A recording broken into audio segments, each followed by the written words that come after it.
ये एपिसोड जो है वो है 3 गुप्ती, बहुत सुंदर एपिसोड है। और पहले हमने जो जिक्र किया कि 8 हमारी माताएं हैं, उनकी शरण में हम जाएं। माता की शरण में जब बच्चा जाता है तो वह सुरक्षित हो जाता है, क्योंकि माता करुणा का दरिया होता है, करुणा का सागर होता है। माँ के समान इस दुनिया के अंदर कोई वस्तु नहीं होती है। सारी दुनिया, सारी पृथ्वी की परिक्रमा कर लो, तो सर्वोत्तम प्राणी अगर कोई है इस सृष्टि में तो माँ है। माँ कहते ही हमारा मुंह जो है भर जाता है, क्योंकि माँ हमारा हित चाहती है। माँ कभी भी अपना अगर पुत्र कपूत हो उसका हित नहीं चाहेगी। पिता तो फिर भी चाह सकता है, माँ कभी भी नहीं चाहेगी। वह सर्व कल्याणकारी होती है। तो इसीलिए माँ को जो उसका निर्माण किया है, इस जो ईश्वर ने जिसका निर्माण किया, जिस माँ का, उसको एक करुणा की मूर्ति बना करके भेजा है। उसी कारण ये सृष्टि चल रही। स्त्री न हो तो ये सृष्टि चले नहीं। उस 8 माताओं की मैं बात कर रहा था। 5 माता, क्योंकि अणुव्रत महाव्रत जो है ये दोनों ज्ञान की श्रेणी है। यही अंतरात्मा के पद पर आ चुके हैं और दोनों ही अपने अपने तरीके से जो ये परमात्मा बनने की क्रिया में लग गए, इन्होंने ज्ञान प्राप्त कर लिया है।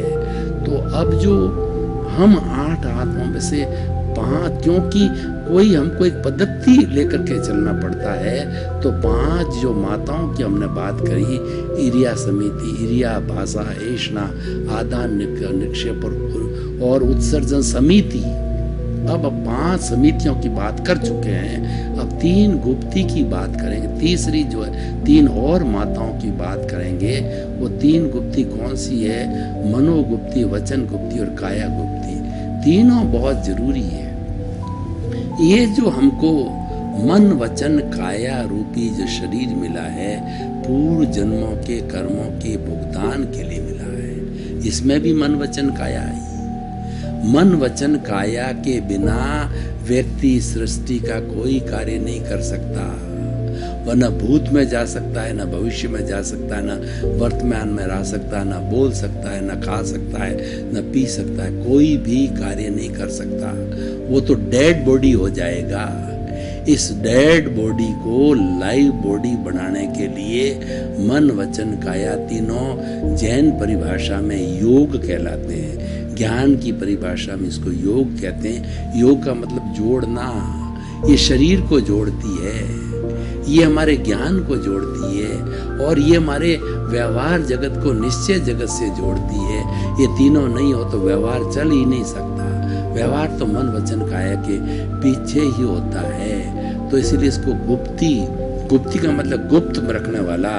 तो मन, वचन, काया की जो साधना कर लेता है वो सर्वोत्कृष्ट साधन हो जाता है। तीनों को पूर्ण वश में करने वाला ज्ञानी पुरुष जो है वो अंतरात्मा से परमात्मा भगवान ईश्वर बन जाता है। तो वही हम आपको बताना चाहते हैं। मनोगुप्ती,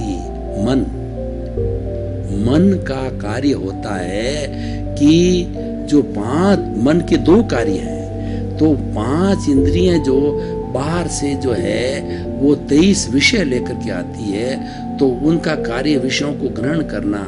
दृश्य देख लिया, चख लिया, स्पर्श कर लिया, सुगंध दुर्गंध देख ली, ठीक है, और उसके बाद सुन लिया। वो जो कुछ किया वो ला करके मैनेजर साहब मन को दे देती है।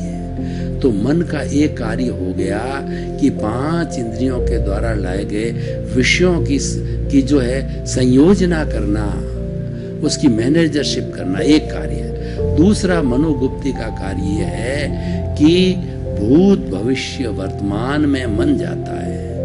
भूतकाल में मन जाता है तो वह कल्पना कर लेता है, मैं 10 साल का था, 20 साल का था, वहाँ रहता था और ये मेरे नानी दादा वो घर था, वहाँ खेलता था। तो ये हो गई हमारी भूतकाल की जो है वो हमारी स्मृति। और मन जब भविष्य में जाता तो कल्पना करता है कि मुझे ऐसा बनना है, मुझे ये कार्य करता जीवन के अंदर ये कार्य हो चुका है, ये करना है, करोड़पति है तो अरबपति बनना है, और विद्वान है तो मैं दीपो पुस्तकें लिख चुका हूँ और लिखना है, और जो उपदेशक है इतने उपदेश दे दिए, इतने और देने, तो ये सारी कल्पना हो जाती है। तो जो हमारा भूत भविष्य वर्तमान है, इन सब के जाने वाला भी मन होता है। वैसे देखिए, मनुष्य को हमेशा प्रोडक्टिव वर्क होता है, वो वर्तमान का क्षण ही होता है। भूत और भविष्य नॉन प्रोडक्टिव है। लेकिन हमारा वर्तमान बना कहाँ से? हमारे जो भूतकाल से वर्तमान बना है, और भविष्य से ही वर्तमान, हमारा भविष्य जो वर्तमान का समय है वो भविष्य बनाएगा, और भूत से वर्तमान में, यानी हम इसको जो है अखंड रूप में मानना पड़ेगा, खंड खंड नहीं कर सकते। हमारे तीनों के लिए वर्तमान, भूत, भविष्य तीनों ही आवश्यक, पर रहना वर्तमान में है। हमको जब आवश्यकता हो तब हमें भूत और भविष्य को काम में लेना है, लेकिन रहना हमारे को वर्तमान में रहना भाव क्रिया कहलाती है। वर्तमान प्रोडक्टिव है, और वर्तमान से हमारा जीवन बनता है, वर्तमान से हम ज्ञाता दृष्टा में रहते हैं, वर्तमान से ही जो हमारा ज्ञान हाजिर रहता है, प्रज्ञा हाजिर रहती है, संवर रहता, हम अकर्ता भाव में होते हैं, और हम ये ज्ञान करते हैं कि जो इस जगत को चलाने वाली व्यवस्था, ये सारी बातें जो होती वर्तमान में ही होती है। तो हम बात कर रहे थे कि जो है ये मन, और मन के लिए कहा जाता है कि मन तो नौकर है। किसका नौकर है? चित्त का नौकर है। चित्त जो है परमानेंट होता है, और मन जो है वो पौद्गलिक होता है, टेम्परेरी होता है। मनन से पहले मन नहीं होता, मनन के बाद मन नहीं होता। जब हम मनन करते हैं, हम विचार करते हैं, उसी समय मन पैदा होता है।